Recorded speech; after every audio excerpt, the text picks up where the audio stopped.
Bienvenue à tous. Après un rapport alarmant de la Cour des comptes avant la rentrée, c'est au tour du Conseil économique, social et environnemental de remettre son rapport annuel au titre de l'année 2017, où là aussi, beaucoup de dysfonctionnements sont mis en lumière. Des chiffres, des constats et des recommandations que nous allons discuter aujourd'hui avec le président de la commission chargée de l'analyse de la conjoncture économique, sociale et environnementale au sein du CESE. Lahsen Oulhaj, bonjour et bienvenue. Bonjour, merci pour votre intérêt pour le rapport. Alors, l'un des constats de ce rapport, 2017, une année quasi blanche sur le plan législatif, une loi des finances tardivement adoptée dans la foulée. Dieu merci, l'agriculture a pu sauver la mise, mais le rythme de croissance non agricole, en l'occurrence, est en revanche resté modeste pour des raisons telles que citées dans le rapport du CESE, essentiellement conjoncturelles. Pourquoi ? C'est pour le retard législatif, et ça c'est des questions politiques liées à la formation du gouvernement. Nous nous contentons de les signaler et que ça a certainement des effets sur l'exécution du budget et sur l'évolution de l'économie. Alors non, en fait, moi je parle justement que le secteur agricole s'est bien tenu finalement en 2017, mais le secteur non agricole n'a finalement pas un apport conséquent sur la croissance. Et vous évoquez des raisons conjoncturelles. Lesquelles, M. Oulhaj ?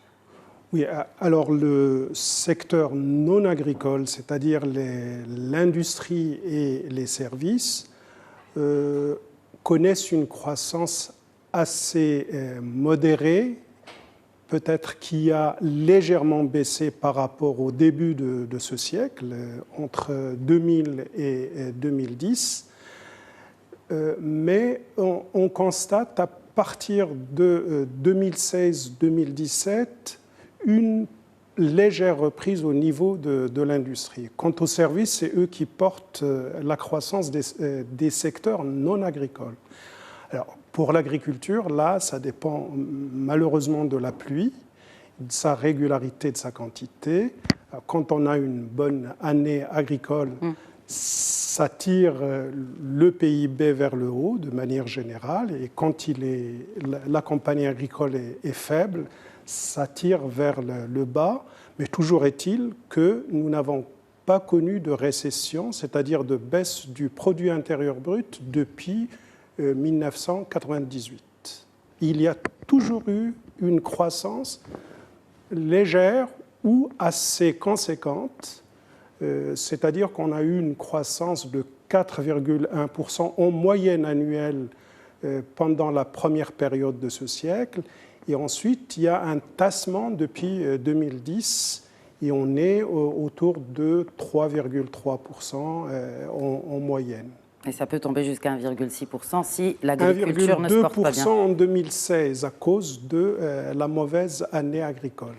Donc, parmi les recommandations dans ce rapport du Conseil économique, social et environnemental, vous appelez à la mise en place d'une entité indépendante qui serait chargée d'évaluer ces politiques publiques.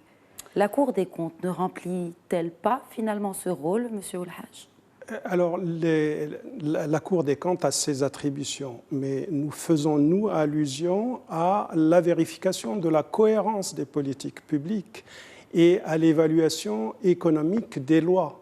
Lorsqu'on fait une loi, on ne fait pas une étude au préalable de ses effets économiques. C'est ce qu'on appelle l'analyse économique des lois, par exemple. Et puis, on ne prévoit pas toutes les mesures qui doivent accompagner une politique. Alors, il s'agit de cela. Donc, ce n'est pas le travail que fait la Cour des comptes. C'est-à-dire, vous parlez de faire un travail en amont et non après. Pas uniquement. Et la cohérence, parce que la Cour des comptes se charge d'évaluer le travail de chaque institution, isolée. Et très difficile de voir la cohérence d'ensemble lorsqu'on s'intéresse uniquement à une institution. La proposition d'adhésion du Maroc à la CEDEAO pourrait-elle, en l'occurrence, booster ces échanges, sachant qu'il y a cet aspect de barrière douanière qui ne concerne pas que le Maroc, mais aussi ses partenaires africains ? Oui, l'Union africaine veut réaliser une union douanière à l'échelle du continent africain. Évidemment, on commence par les groupes. Il y a un groupe qui est proche de nous, c'est la CEDEAO, et le fait que le Maroc lui appartienne va bénéficier évidemment des avantages douaniers accordés aux membres de la CEDEAO. Je reviens au Maroc. Il y a cet aspect social qui prend une part importante dans ce rapport annuel au titre de l'année 2017 du Conseil économique, social et environnemental. Le Conseil dresse aussi un état des lieux préoccupant, dans un focus sur les inégalités économiques et sociales, voire régionales et territoriales, décrivant un sentiment de frustration. Quels sont les domaines d'action prioritaires selon vous, Hassan Oulhaj? Oui, d'accord. Alors, il est préoccupant au niveau des perceptions des inégalités, parce qu'il y a les inégalités telles qu'elles sont, mesurées, et il y a les perceptions qu'on a des inégalités. On peut avoir des perceptions alarmantes, même si les inégalités ne sont pas très grandes. Vous voyez, il faut distinguer entre les deux. Alors, pour les inégalités économiques, on les mesure avec la consommation des ménages, et avec la consommation des ménages, les inégalités au Maroc ne sont pas extrêmement grandes, ne sont pas très grandes.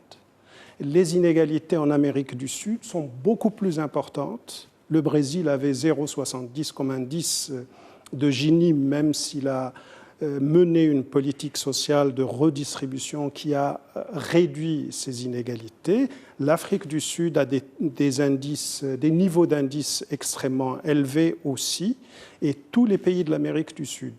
Au Maroc, on est à 0,39, 0,40, moins de 0,40. Et il a baissé même légèrement entre les deux derniers recensements.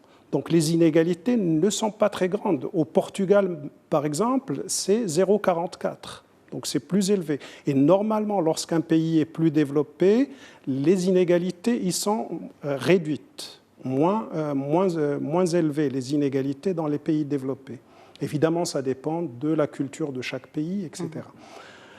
Alors, les inégalités territoriales sont importantes. Au niveau des inégalités sociales, évidemment, il y a l'inégalité la plus scandaleuse entre les femmes et les hommes. Et on a des ménages qui sont dirigés de plus en plus par les femmes. Alors, quelle est la priorité pour remédier à cela, selon vous? Alors, on a proposé 6 domaines d'action pour corriger ces inégalités. Le premier domaine, c'est l'éducation et la gouvernance pour rétablir la confiance du citoyen dans la capacité des institutions et des politiques publiques à résorber les inégalités. C'est agir sur la gouvernance, et là avec 5 mesures qu'on ne peut pas détailler malheureusement. Deuxième domaine d'action, c'est l'éducation. Très bien. Et c'est relancer l'ascenseur social à travers l'éducation. Et là, nous avons 7 mesures qui sont proposées dans ce domaine.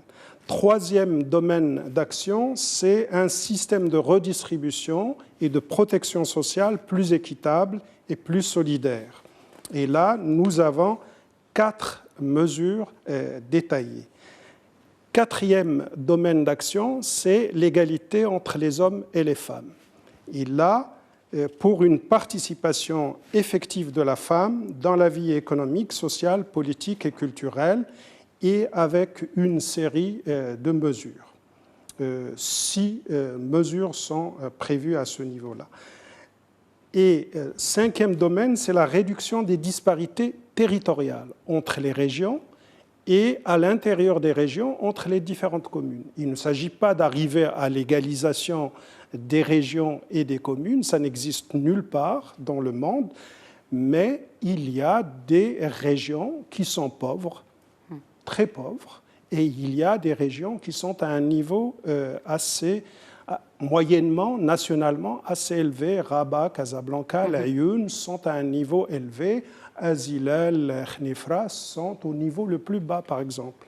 Il faut corriger cela, la solidarité, la mise à niveau, et de manière à ce que tous les Marocains bénéficient d'un minimum décent de services publics en matière de santé, en matière d'éducation, etc. Là, plusieurs mesures sont prévues.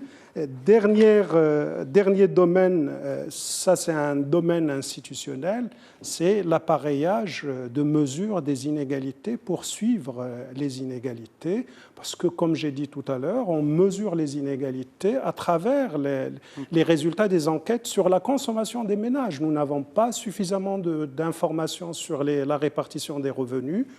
Nous n'avons absolument rien. Mais il y a un observatoire national qui s'occupe de cela, en l'occurrence l'Observatoire national de développement humain. Oui, là, il mesure le développement humain, mais il ne mesure pas la pauvreté, l'inégalité. La pauvreté absolue, mais il ne mesure pas la répartition des revenus. Il n'a pas les chiffres. Il ne mesure pas la répartition des patrimoines. Et ça, c'est très important, parce qu'on peut avoir un niveau de consommation assez égal, mais avec des patrimoines qui sont extrêmement différents. Brièvement, en peut-être une phrase, parce qu'il nous reste très peu de temps, Lahsen Ouelhadj, qui est responsable finalement? Nous sommes tous responsables, évidemment. Il y a des choses qui sont dues à la culture, il y a des choses qui sont... Évidemment, celui qui agit, celui qui éduque, c'est l'État qui est le premier responsable.